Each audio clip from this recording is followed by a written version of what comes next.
الرحمن الرحیم قال النبی صلی اللہ علیہ وسلم رجل طلبته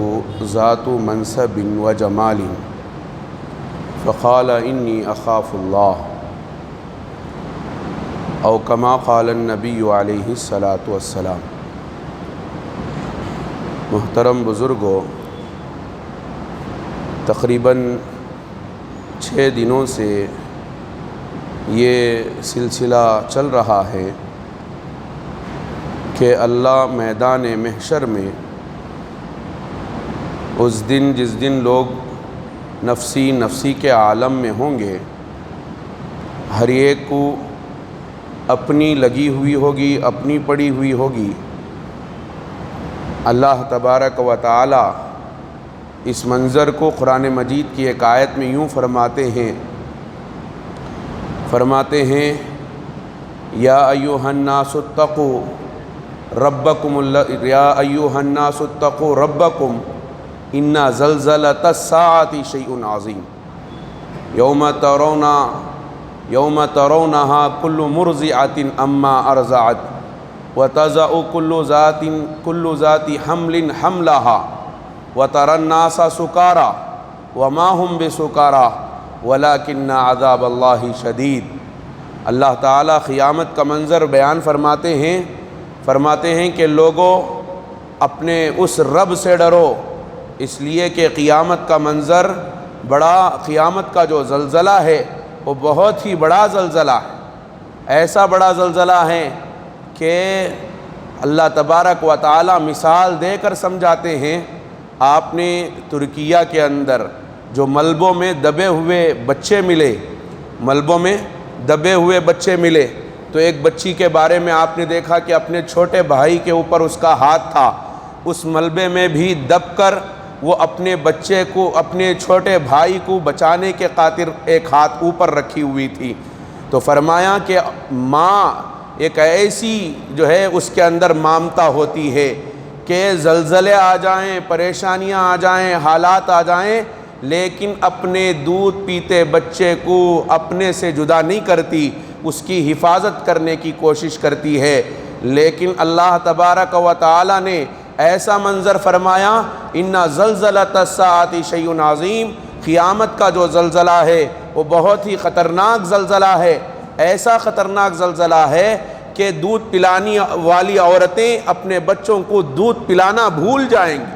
دودھ پلانے والی عورتیں اپنے بچوں کو دودھ پلانا بھول جائیں گی۔ اور یہاں تک فرمایا کہ حمل والی عورتیں اپنا حمل جو ہے رکھ دیں گی، ڈال دیں گی۔ ایسا خطرناک زلزلہ کہ لوگ ایسے دکھائی دیں گے کہ نشے کے عالم میں ہیں، وما هم بسکارى ولكن عذاب اللہ شدید، لیکن وہ نشے میں نہیں ہوں گے، اللہ کا یہ خطرناک عذاب ہوگا۔ یہ ایسے نفسی کے عالم میں سارے میدان محشر میں حضرت آدم علیہ السلام سے لے کر قیامت کے صبح میں پیدا ہونے والے بچے تک سب کے سب وہاں پر کھڑے ہوئے ہوں گے۔ حضرت عبداللہ ابن مسعود رضی اللہ تعالیٰ عنہ فرماتے ہیں اللہ کے نبی صلی اللہ علیہ وسلم نے فرمایا کہ 40 سال تک برابر یہ حالت رہے گی کہ لوگ قیامت کے منظر میں کھڑے رہیں گے، اللہ حساب کتاب نہیں کریں گے، 40 سال تک مسلسل یہ قیامت کا میدان محشر میں عذاب ہوگا۔ اور اس موقع پر اللہ تبارک و تعالی کچھ نیک بندوں کو عرش کا سایہ عنایت فرمائیں گے۔ ان لوگوں میں سے ایک وہ نوجوان بھی، وہ بندہ بھی، اللہ کا نیک بندہ جسے رجل، اللہ کے نبی فرماتے ہیں رجل طلبته ذات منصب و جمال، جس کو جو ہے حسین اور جمیل خاندان والی عورت نے اپنے طرف بلایا ہو، دعوت دی ہو، اور اس موقع پر اس نے یہ کہا ہو انی اخاف اللہ، میں اللہ سے ڈرتا ہوں، یہ کہا ہو کہ میں اللہ سے ڈرتا ہوں، تو جب یہ جو ہے جملہ کہا ہو تو ایسے بندے کو اللہ تبارک و تعالی میدان محشر کے اس جو ہے بھیانک منظر میں عرش کا سایہ عنایت فرمائے۔ حضرات علماء نے فرمایا کہ آج جو حالات چل رہے ہیں اور جو مناظر ہم دیکھ رہے ہیں، ایسے منظر میں، ایسے حالات میں گناہوں تک پہنچنا، برائیوں تک پہنچنا، بدکاری تک پہنچنا، جبکہ عورتیں بن کر ٹھن کر وہ باہر نکلتی ہیں، راستوں میں چلتی ہیں، بازاروں میں، سڑکوں میں، اور یہ دعوت زنا دیتے ہوئے چلتی ہیں، تو ایسے موقع پر آدمی اپنے آپ کی حفاظت کرتا ہے، مرد جوان ہو بوڑھا ہو اپنے آپ کی حفاظت کرتا ہے، اپنے آپ کو بچاتا ہے، اپنی نگاہوں کو نیچی رکھتا ہے، اور غیر غلط قدم اٹھانے سے پہلے سوچتا ہے کہ میرا رب مجھے دیکھ رہا ہے، اور یہ کہتے ہوئے پیچھے ہٹ جاتا ہے کہ میں میرے رب کو کیا چہرہ دکھاؤں، پیچھے ہٹ جاتا ہے۔ تو حضرات علماء نے فرمایا کہ اس بندے کے لیے بھی یہ ثواب اور یہ اجر اللہ تعالیٰ عنایت فرمائے۔ آج معمولی سمجھا جا رہا ہے کہ عورتیں جو کہ نافرمان ہو چکی ہیں، سرکش ہو چکی ہیں، جوان اپنی جوانی کے عالم میں، جوانی کے نشے میں من چاہی زندگی گزار رہے ہیں، یہی وہ منظر ہے جس منظر کو اللہ کے نبی علیہ الصلاۃ والسلام نے آج سے 1400 سال پہلے فرمایا تھا۔ کیف بکم اذا فسق فتیانکم وطغى نساؤکم، اس وقت میں کیا حالت ہوگی جبکہ تمہارے نوجوان فسق فتیانکم فاسق ہو جائیں گے، فاجر ہو جائیں گے، وطغى نساؤکم اور تمہاری عورتیں سرکش بن جائیں گی، تمہاری عورتیں سرکش بن جائیں گی۔ آج نہیں دیکھ رہے کہ کیا کیا حالات چل رہے ہیں؟ ان حالات میں اپنے آپ کی حفاظت کرنا اور بالخصوص اپنے شرمگاہوں کی حفاظت کرنا، جسے اللہ کے نبی علیہ الصلاۃ والسلام نے فرمایا کہ جو بندہ مجھے اس بات کی ضمانت دے کہ جو اس کے دو پیروں کے درمیان میں ہے اس کی ضمانت دے تو میں اس کو جنت کی ضمانت دیتا ہوں۔ تو اللہ کے نبی علیہ الصلاۃ والسلام نے جنت کی ضمانت عطا فرمائی۔ دنیا کے اندر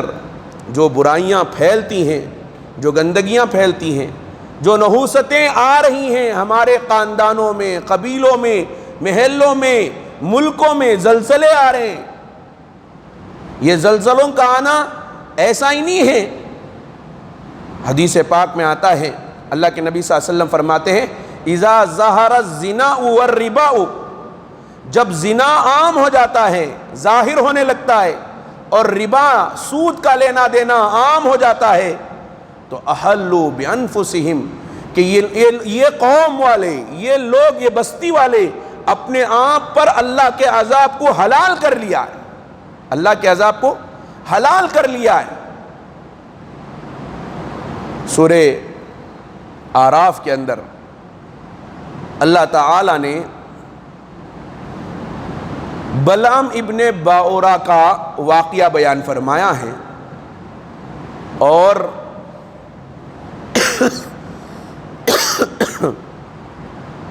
روایات میں مفسرین نے اس کی جو تفصیل بیان کی، اس تفصیل میں یہ بتایا ہے کہ ایک گناہ ہوتا ہے، یعنی کسی قوم میں، کسی بستی میں اگر ایک زنا ہوتا ہے، ایک آدمی زنا کرتا ہے، بدکاری کرتا ہے، تو اس کا وبال کتنا ہوتا ہے۔ بلعام ابن باورا عالم دین تھا اور عابد تھا، مستجاب الدعوات تھا، اسماء اللہ تعالی اسم اعظم جانتا تھا، اسم اعظم جانتا تھا۔ فرماتے ہیں کہ حضرت موسیٰ علیہ الصلاۃ والسلام جب جو ہے بنی اسرائیل کو لے کر وہ دریا سے پار ہو گئے، تو اللہ تبارک و تعالی نے قوم جبارین پر حملہ آور ہونے کے لیے، قوم جبارین یہ قوم تھی، قوم جبارین یہ قوم تھی، بعض مفسرین نے لکھا ہے قوم عمالقہ کے کچھ افراد اس میں تھے قوم جبارین، اور اسی میں سے یہ بلعم ابن باورہ تھا، بڑا متقی تھا، دیندار تھا، پرہیزگار تھا، مستجاب الدعوات تھا، جو بھی دعا کرتا تھا اس کی دعا قبول ہو جاتی تھی، رد نہیں ہوتی تھی۔ تو حضرت موسیٰ علیہ السلام نے جب اللہ تعالیٰ نے حکم دیا کہ قوم جبارین پر تم چڑھائی کرو، تو حضرت موسیٰ قوم جبارین کی طرف چلے۔ جب قوم جبارین کی طرف چلے تو قوم جبارین نے، ان کے قوم کے بڑے بڑے لوگوں نے یہ کہا کہ دیکھو ہمارے پاس بلعم ابن باورہ بہت بڑا عالم دین ہے، مستجاب الدعوات ہے، اس کے پاس جائیں گے، چلے اور اس سے کہیں گے کہ دعا کریں کہ حضرت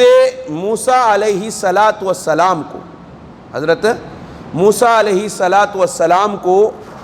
اور ان کی قوم کے ساتھ ہمارا مقابلہ نہیں ہو سکے گا، اگر بلعم ابن باورہ حضرت موسیٰ کے لیے اور ان کی قوم کے لیے بدعا کرے گا تو اس کی بدعا قبول ہوگی اور یہ سب کے سب ہلاک ہو جائیں گے۔ اس لیے جو ہے پورے قوم جبارین کے بڑے بڑے لوگ مل کر آئے اور آ کر بلعم ابن باورہ سے درخواست کی، تم تو ہمارے قوم کے آدمی ہو، تھوڑا بدعا کر دو حضرت موسیٰ کے لیے، ہمارے اندر سکت نہیں ہے، طاقت نہیں ہے۔ تو بلعم ابن باورہ نے پہلے تو کہا دینی و دینہ واحد، میرا دین اور حضرت موسیٰ علیہ السلام کا دین ایک ہی ہے، اور اگر میں بدعا کروں گا تو وہ بدعا قبول بھی نہیں ہوگی، یہ بدعا قبول بھی نہیں ہوگی۔ تو لوگوں نے بہت اصرار کیا، لیکن کہتے ہیں کہ بلعم ابن باورہ جب مانا نہیں تو بلعم ابن باورہ کی جو بیوی تھی اس بیوی کو لالوچی دے کر، پیسے دے کر اس بات پر قبول کرا لیا کہ وہ اپنے شوہر کو بول کر بدعا کرائے، اور بلعم ابن باورہ اپنی بیوی سے محبت کرتا تھا۔ کتابوں میں لکھا ہے کہ عورت مال سے اور مرد جمال سے بھٹک جاتا ہے، عورت مال سے مال کی لالوچی میں آ جاتی ہے، اور مرد جو ہے خوبصورتی اور جمال کے دھوکے میں، فریب میں پڑ کر اپنی آخرت برباد کر لیتا۔ چنانچہ کہتے ہیں کہ بلعم ابن باورہ نے اپنی بیوی کی بات مان لی، قبول کر لیا، اور جو ہے بدعا کرنے کے ارادے سے چلا۔ جب چلنے لگا تو وہاں پر جو اس کی سواری تھی، گھوڑا گدھا تھا، اس کا گدھا آگے چلنے کے لیے تیار نہیں ہوا، پہلی مرتبہ بیٹھ گیا، اور بیٹھنے کے بعد اس نے متنبہ کیا، کہا کہ تم جس راستے پر جا رہے ہو وہ غلط راستہ ہے، تم حضرت موسیٰ علیہ السلام اور ان کی قوم کے لیے بدعا نہیں کر سکتے۔ لیکن وہ چونکہ ضد میں آ چکا تھا، بھٹک چکا تھا، راہ راست سے نکل چکا تھا، اب وہ ضد میں آیا، آگے بڑھا، بدعا کرنے کے لیے الفاظ زبان سے نکالے، وہ بدعا کر رہا تھا حضرت موسیٰ علیہ السلام کے لیے، لیکن وہ ساری بدعائیں اس کے لیے اور اس کی قوم کے لیے، قوم جبارین کے لیے ہو رہی تھی۔ کہتے ہیں کہ جب قوم جبارین نے دیکھا کہ یہ بدعا ہمارے لیے کر رہا ہے تو ڈانٹا، ڈپٹا، متنبہ کیا، تو کہنے لگا کہ یہ زبان میرے اختیار میں نہیں ہے، یہ زبان میرے اختیار میں نہیں ہے، میں بول رہا ہوں لیکن جو کچھ بول رہا ہوں میرے اختیار میں نہیں ہے، وہ اللہ تبارک و تعالی نکال رہا ہے۔ جب یہ مجبور ہو گئے اور بلم ابن باورا بھی مجبور ہو گیا تو اب ضد میں اڑ گیا. ضد میں اڑ کر وہ کہنے لگا کہ دیکھو بنی اسرائیل اپنے گھروں سے نکل کر بہت دن ہو چکے ہیں. میری بدعا اگر کارگر نہ ہوئی تو اگر ان کی قوم کو ہم ہلاک کرنا چاہیں, ان کی قوم کو ہم برباد کرنا چاہیں تو آرام سے ہم برباد کر سکتے ہیں. اس نے ایک سازش رچی, اور وہ سازش یہ رچی کہ اس نے اپنے قوم جبارین کی جو دوشیزائیں تھیں, خوبصورت لڑکیاں تھیں, ان خوبصورت لڑکیوں کو تاجر بنا کر حضرت موسیٰ علیہ السلام کے لشکر میں اور ان کی قوم کے پاس بھیج دیا, اور یہ کہہ کر بھیجا کہ اگر کوئی بندہ موسیٰ علیہ السلام کی قوم کا کچھ جو ہے تمہارے سے چھیڑکانی کرتا ہے, تجارت کے سامان کے علاوہ کوئی اور سامان مانگنا چاہتا ہے, تو جو مانگ رہا ہے وہ مانگنے کی چیز اسے دے دو, اس کے مطالبے کو پوری کر دو. حضرت موسیٰ علیہ السلام نے اپنی قوم کو سمجھا رکھا تھا. عورتیں آئیں, دوشیزائیں آئیں, کہتے ہیں کہ پوری قوم میں لگ بھگ جو ہے بعض تفسیر میں لکھا ہوا ہے کہ 7 لاکھ کا, تفسیر مظہری میں لکھا ہے 6 لاکھ افراد تھے, 6 لاکھ افراد, اور بعض مفسرین نے 7 لاکھ کا لفظ استعمال کیا ہے. فرماتے ہیں کہ اتنے لاکھ افراد میں سے کسی نے بھی ان عورتوں کی طرف توجہ نہیں کی. میں یہ بتانا چاہ رہا ہوں کہ ایک بندہ زنا کرتا ہے, بدکاری کرتا ہے, تو اس کی بدکاری کی نحوست پورے محلے میں, پورے خاندان میں, قبیلے میں کیسا چلتی ہے, اس کی نحوست کتنی بڑی نحوست ہوتی ہے, اس واقعے سے اندازہ لگایا جا سکتا ہے. فرماتے ہیں کہ پورے 6 لاکھ افراد میں سے ایک بندے نے بدکاری پر آمادہ ہو گیا, اور نعوذ باللہ ثم نعوذ باللہ اس نے ایک عورت کے ساتھ زنا کر لیا. وہ اللہ تبارک و تعالی اس بدکاری کی وجہ سے اتنا ناراض ہوئے کہ حضرت موسیٰ علیہ السلام کے جو لشکر تھا, اس لشکر پر طاعون کی وبا پھیلائی, اور ایسے وبا چلی کہ ایک دن کے اندر اس ایک زنا کی وجہ سے 70,000 افراد انتقال کر گئے. جب تک اس عورت کو اور اس مرد کو لا کر جو ہے سزا دی نہیں گئی, سامنے لا کر سزا دی نہیں گئی, اس وقت تک جو ہے طاعون کا مرض نہیں ٹکا. جیسے ہی جو ہے ان دونوں کو سزا دیا گیا تو طاعون کا مرض وہاں پر ختم ہوا. ایک آدمی زنا کرتا ہے تو اس کا وبال اتنا بڑا ہے. آج دیکھیں ہمارے اطراف و اکناف میں, ہمارے اڑوس اور پڑوس میں, اور اللہ معاف فرمائے ہم میں سے کتنے ہیں کہ ایسے حالات پیش آ جاتے ہیں. اور آج تو آسانیاں بہت زیادہ ہو چکی ہیں. اگر ایسے وقت میں آدمی اپنے آپ کی حفاظت کرتا ہے, اپنے آپ کو بچاتا ہے, اپنی جو ہے کیریکٹر کو صحیح رکھنے کی کوشش کرتا ہے, اللہ کے خوف سے, اللہ کے ڈر سے, اللہ تبارک و تعالی اس بندے کو عرش کا سایہ عنایت فرماتا. علامہ یافی رحمۃ اللہ علیہ ایک بہت بڑے بزرگ گزرے ہیں. یہ کتاب ہے الترغیب والترہیب. الترغیب والترہیب کی 2 کتابیں ہیں. ایک تو صوفیہ کرام نے, علامہ یافی رحمۃ اللہ علیہ نے تصوف میں لکھا ہے, اور ایک علامہ نووی رحمۃ اللہ علیہ نے احادیث کی کتاب میں لکھا ہے, حدیث کے عنوان پر. تو جو علامہ یافی رحمۃ اللہ علیہ نے لکھا ہے اس میں ایک واقعہ لکھا ہے کہ بصرہ میں ایک آدمی تھا, ایک نوجوان تھا. وہ نوجوان جو ہے اس کا نام مشکی نام رکھا گیا تھا. لوگ مشکی کہہ کر پکارتے تھے. مشک کہتے ہیں خوشبو کو. اس کے بدن سے خوشبو آتی تھی, ہمیشہ خوشبو آتی تھی. علامہ یافی رحمۃ اللہ علیہ فرماتے ہیں کہ میں نے جب اس بندے کا ذکر سنا تو اس کے گھر چلا گیا، اور گھر جا کر میں نے معلوم کیا کہ کتنے روپے ڈال کر تو یہ خوشبو خریدتا ہے۔ تو اس بندے نے بڑے اصرار کے بعد بتایا کہ میں جو ہے خوشبو خریدتا نہیں ہوں، بلکہ میرے بدن پر خوشبو ہمیشہ ایسی رہتی ہے۔ اس کی وجہ یہ ہے کہ ایک مرتبہ میں بغداد کے علاقے میں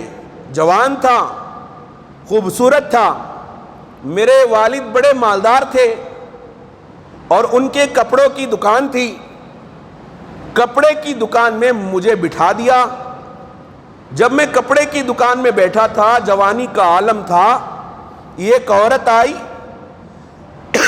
آ کر مجھے جو ہے ہمارے دکان سے کپڑا لی، لیکن پیسے دینے کے لیے اب میرے والد محترم سے کہا کہ اس نوجوان بچے کو بھیج دو ساتھ میں پیسے دے کر بھیج دوں گی۔ وہ اپنے ساتھ مجھے لے کر گئی۔ اب ایک بہت بڑا محل تھا، ایک محل کے اندر دوشیزہ بیٹھی ہوئی تھی، خوبصورت، حسن و جمال کی مالک، اور زیورات سے جو ہے زیورات سے پوری کی پوری لیس ہے۔ جیسے ہی میں اندر گیا تو وہ نوجوان عورت، وہ نوجوان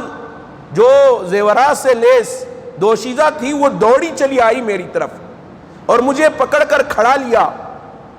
اور مجھے اپنے کمرے میں لے جانا چاہا۔ تو میں نے اس وقت میں مجھے کچھ نہیں سوچی، فوراً مجھے ایک دماغ میں یہ بات آئی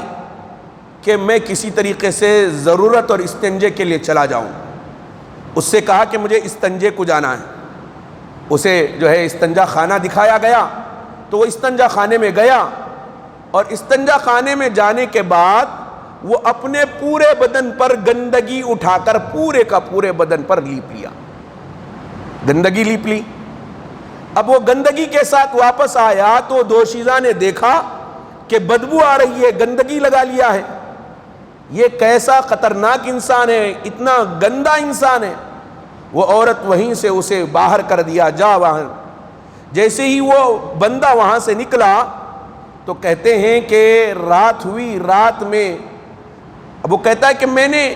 جو ہے 1 درہم کا صابن خریدا اور خرید کر دجلہ کے پاس آیا، آ کر جو ہے پانی تو نہا لیا، صاف کر لیا، صاف کر کر اپنے گھر چلا گیا۔ رات میں اللہ تبارک و تعالی نے میرے اس عمل کی برکت سے، اللہ کے ڈر اور خوف کی وجہ سے میں نے یہ عمل کیا تھا، گندگی میرے بدن پر لگایا تھا، اللہ تبارک و تعالی نے ایک فرشتے کو بھیجا اور بھیج کر یہ کہا کہ تم نے اللہ کے خاطر اپنے بدن پر گندگی لگائی تھی، لو اللہ تبارک و تعالی نے یہ تحفہ تمہیں دیا ہے،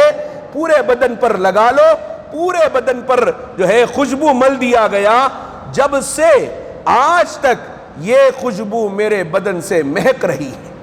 میں کپڑے بدلتا ہوں، پانی نہاتا ہوں، لیکن یہ خوشبو جاتی نہیں ہے، یہ اس وقت سے خوشبو چل رہی ہے۔ تو یہ اللہ کے ان نیک بندوں کو جو ہے ایسی عورتیں ان کو بلائیں اور وہ اپنے جو ہے اللہ کے ڈر کی وجہ سے اپنے آپ کو بچانے کے لیے جب یہ قدم اٹھاتے ہیں، اپنے آپ کو بچا لیتے ہیں، تو اللہ تبارک و تعالی اس طرح کا پیغام عنایت فرماتے ہیں۔ بعض روایات میں آتا ہے کہ اگر کوئی مومن نوجوان بندہ اس طرح سے اپنے آپ کو بچاتا ہے تو اللہ تعالیٰ عام طور پر حضرت یوسف علیہ السلام کو خواب میں بھیجتے ہیں۔ حضرت یوسف بن حسین رحمۃ اللہ علیہ ایک بڑے بزرگ گزرے، اور حضرت یسار رضی اللہ رحمۃ اللہ علیہ یہ بھی ایک بہت بڑے بزرگ گزرے ہیں۔ ان دونوں کا واقعہ الگ الگ طریقے سے آتا ہے، اور دونوں نے جو ہے اسی طریقے سے ایک لڑکی اور جوان عورت ان کے کمرے میں ان کے کمرے میں آ جاتی ہے اور اپنے آپ کو بچا لیتے ہیں۔ تو جب اپنے آپ کو بچا لیتے ہیں تو دوسرے دن رات میں حضرت یوسف علیہ السلام ان کے خواب میں آتے ہیں۔ حضرت سلیمان بن یسار رحمۃ اللہ علیہ حج کے راستے میں ہوتے ہیں، راستے میں کسی جگہ پڑاؤ ڈالتے ہیں، وہاں ایک عورت دیکھتی ہے اور دوڑی دوڑی چلی آتی ہے اور اندر گھس جاتی ہے ان کے پڑاؤ میں، تو حضرت سلیمان بن یسار اپنے آپ ایسا روتے ہیں کہ وہ عورت وہاں سے پریشان ہو کر واپس چلی جاتی ہے۔ حضرت فرماتے ہیں آپ حج کو چلے جاتے ہیں، مقام ابراہیم کے پاس تھک کر آرام کرنے لگتے ہیں، اتنے میں آپ کی آنکھ لگ جاتی ہے۔ حضرت یوسف علیہ السلام خواب میں آتے ہیں، حضرت سلیمان بن یسار پوچھتے ہیں اے پیغمبر آپ کا تو زلیخا کے ساتھ معاملہ بڑا عجیب تھا، تو حضرت یوسف علیہ السلام فرماتے ہیں کہ میرا معاملہ تو زلیخا کے ساتھ تھا، لیکن تمہارا معاملہ جو فلاں عورت کے ساتھ فلاں جگہ میں ہوا تھا اور تم نے وہاں پر بچ گئے تھے، اللہ نے تمہارے اس بچنے کی وجہ سے مجھے یہ حکم دیا ہے کہ میں تم سے ملاقات کروں۔ تو یہ اللہ کی طرف سے پیغام ہوتا ہے۔ تو محترم بزرگ اور عزیز دوستو، ہمیں چاہیے کہ ایسے فتنے کے زمانے میں ہم خود بھی بچیں، اپنے نوجوان بچوں کو اس بات کی تعلیم و تربیت دیں کہ وہ اپنے کیریکٹر کی حفاظت کریں، تاکہ جو ہے اللہ تبارک و تعالی ہم سے راضی ہو اور دنیا کے اندر امن و امان ہو، سکون ہو۔ اگر ہم نے یا ہمارے اولاد اور نسلوں میں سے کسی نے بھی غلطی کی تو یہ غلطی کا وبال نسلوں تک چلتا ہے، نسلوں تک چلتا ہے، ہمیں پتہ بھی نہیں چلتا۔ ہم یہ سمجھتے ہیں ہمارے گھر میں بے برکتی ہے، ہماری بے برکتی کسی اور وجہ سے آئی ہوئی ہوتی ہے، ہمارے گھر میں پریشانی کسی اور وجہ سے آئی ہوئی ہوتی ہے۔ تو آدمی کو چاہیے کہ ان بری اور گندی عادتوں سے اپنے آپ کو بچائیں۔ جو بندہ بچاتا ہے ایسے نفسی کے عالم میں، جبکہ میں نے کہا کہ 40 سال تک یہ نفسی کا عالم چلے گا، ایسے 40 سال تک چلتا رہے گا، تو اس 40 سال تک اللہ عرش کا سایہ اس بندے کو دیں گے جو بندہ جو ہے ایسی عورت بلائے، اپنی طرف دعوت دے اور اپنے آپ کو وہ بچا لے اور کہے کہ انی اخاف اللہ، میں اللہ سے ڈرتا ہوں۔ اللہ ہم سب کو عمل کی توفیق عطا فرمائے۔ روزے سے متعلق ایک مسئلہ میں آپ حضرات کے سامنے رکھنا چاہتا ہوں۔ ایک صاحب نے مجھے انہیلر کے بارے میں پوچھا کہ انہیلر روزے کی حالت میں لے سکتے ہیں یا نہیں، چونکہ بعض بندے وہ ہوتے ہیں جن کو جو ہے بغیر انہیلر کے وہ دن بھر رہ نہیں سکتے۔ تو حضرات فقہاء کرام نے